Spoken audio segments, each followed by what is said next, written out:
A woman is behind bars after shooting a store clerk.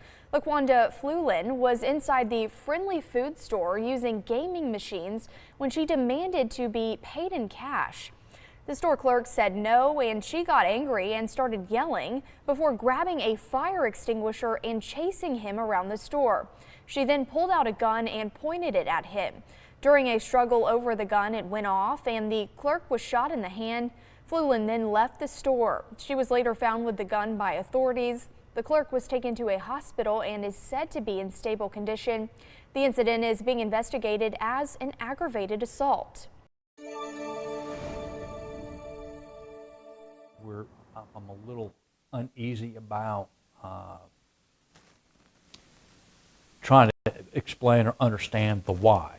We do know early on in the year we've had an increased number of homicides and domestic violence that were very aggravated and violent. However, Warner Robins Police Chief Wayne Fisher says because the year isn't complete, he can't give a definite answer yet on whether crime is up or down this year. Fisher says last year the population in Warner Robins was roughly 85,000 people. The most recent study now shows it at more than 87,000, which he says plays a role in some of the increases in crime, including domestic violence and homicide cases. But he says these incidents are not random acts and that those involved often know each other. Police are also seeing an increase in financial fraud cases, but a decline in robberies, with 66 reported last year compared to 55 this year. Arson cases have also seen an increase. In 2024, the city recorded 11 arsons. This year, that number has risen to 14. Fisher says the community will soon have a chance to review the full data. What I prefer to do is at the end of the year, once it's done, and again, we do the town hall meeting notes,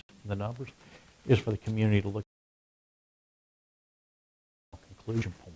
Despite the crime increase in certain areas, Fisher says the city remains safe. We have a very safe community. When you look at the engagement within the community and the police department, again, the community are the police and the police are the community.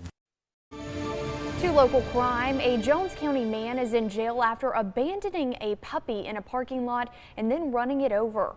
Jonathan Torbrush is charged with cruelty to animals after store surveillance caught the incident at Gary's Food Mart. A deputy later found him and pulled him over. During the stop, he denied leaving the dog, then admitted that he had dumped it because it was using the bathroom all over his house. Torbrush said he didn't know he ran over the puppy. The passenger in the car, Hope Tarpley, says he had planned to abandon the dog. He is charged with cruelty to animals and is in the Jones County Jail. The sheriff's office says animal cruelty is never acceptable and says if you witness it, to report it immediately. Brent Meyer fell in love with the old gas station when renovating Petals Flowers and Market across the street. Then in 2021, he decided to purchase it. My dad owned a gas station, so it was always like something that I was like, you know what, gas stations are pretty cool. So that was one of the main reasons that we got this building, with our main intention to really invest in downtown Macon.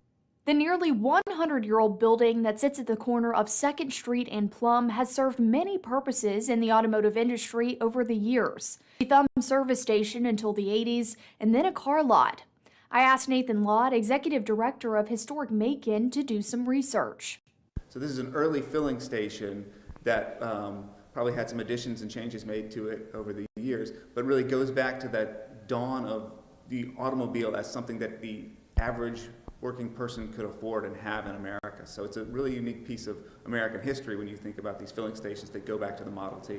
The 1,400 square foot space has been renovated from top to bottom, but Meyer says it was important to keep its original character, from the old beadboard ceiling to the original brick walls. One of the mottos that my wife and I have are old things have soul. We've always been attracted to things that have history, and the hard thing is in Macon, there's a lot of old homes, old buildings, old properties, and you know, at times if they don't get the love, then they vanish, and so we've always been drawn to these older buildings.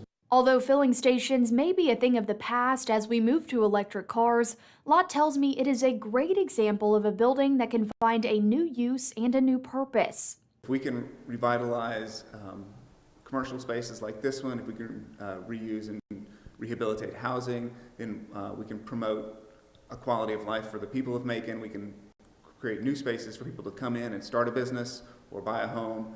And so, working with our existing historic assets as the starting point for economic and community development is really what Historic Macon is all about. What's next for the property is up to the future buyer.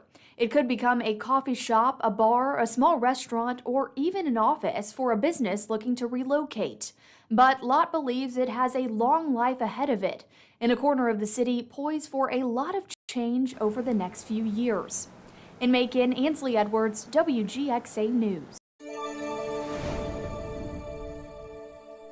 President Donald Trump signed an executive order that reclassifies fentanyl as a weapon of mass destruction yesterday. The president is making the move even though government data shows drug overdose deaths in the United States last year dropped to their lowest level in 5 years. The president also ordered Attorney General Pam Bondi to prosecute anyone involved in fentanyl trafficking, and he wants the administration to go after any groups involved in supporting the manufacture, sale, or distribution of the drug. Well, good Tuesday, everybody. We are looking at some warmer temperatures today than we had yesterday. Earlier this morning, our coldest morning so far this season, we had upper teens and lower 20s. But today, we're going to see abundant sunshine out there. It'll be warmer today than yesterday, going to the mid to upper 50s. Yesterday, we only hit 46 here in Macon, and the average high is 61. So even though today will be warmer than yesterday, we're still a little bit below average. And then tomorrow morning, we'll kick off our Wednesday. Partly cloudy skies. Look at this, going back down to near freezing or slightly below. We'll see near 30, maybe even some upper 20s, but warmer than this morning by at least around 10 degrees. During the day tomorrow, we'll keep some clouds around, and even tomorrow will be even warmer. Looking at highs tomorrow going up to the low 60s. Despite some clouds tomorrow, we will be staying dry. But as we get into Thursday, mostly cloudy. We'll start out in the low to mid 40s, but during the day, especially our afternoon hours into the early evening hours, we're going to watch some rain showers move over middle Georgia. And again, this will be afternoon Thursday into early Thursday night. The good news is by Friday, it all gets out of here. Sunshine will be returning. So rainfall forecast is showing today and tomorrow dry.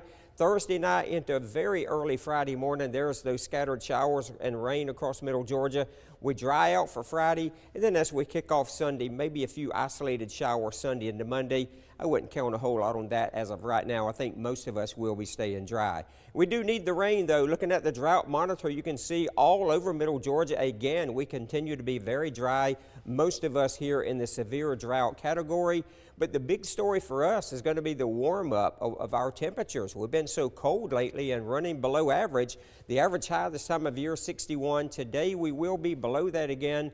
But look at what happens tomorrow, getting up close to average. And then Thursday, right on through the rest of the week, the weekend, and even into next week, look at that. We're running above average. And this is Christmas Day. It looks like right now flirting with 70 degrees on Christmas Day, if you can believe that. Now for today, we're going to see abundant sunshine out there, mid to upper 50s. So again, warmer than yesterday. And then tonight, dropping down to near 30 degrees, possibly even some upper 20s, partly cloudy.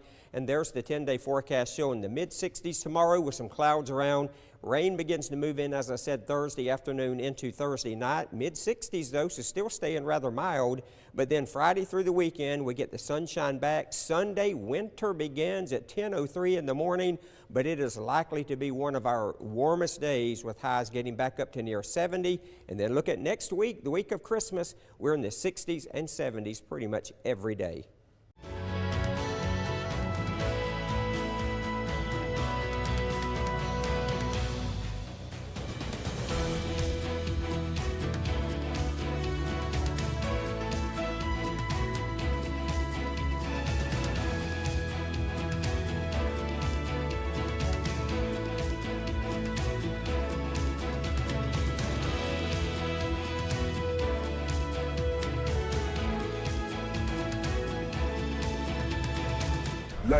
Urban Meyer built college football dynasties. Football is a way of life. Mark Ingram II ran his way to a Heisman. I'm gonna do the rest of the show with this thing. Rob Stone calls it like he sees it. This is the Triple Option, where legends tackle the biggest headlines in college football and the NFL with guests who don't hold back. You're not winning with that owner. It's football talk that hits harder than game day. The Triple Option presents